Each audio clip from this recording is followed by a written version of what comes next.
పాతికేళ్ళు దాటిన తర్వాత ఒక మగాడు ఇంట్లో జాబ్ లేకుండా ఖాళీగా ఉంటే వాడు ఇంకా లైఫ్ లో దేనికి పనికిరాడని డిసైడ్ చేస్తాడు.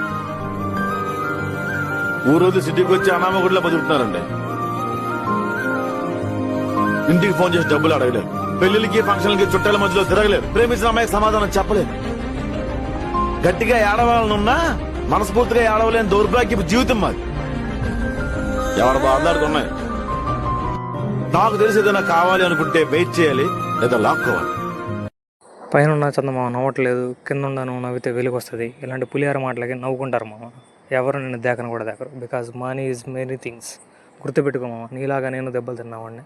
అందుకే నీ ముందుకి మంచి బిజినెస్ ఐడియా తీసుకొచ్చా. వర్కర్ నేనే సప్లై చేస్తా, మెటీరియల్ నేనే సప్లై చేస్తా.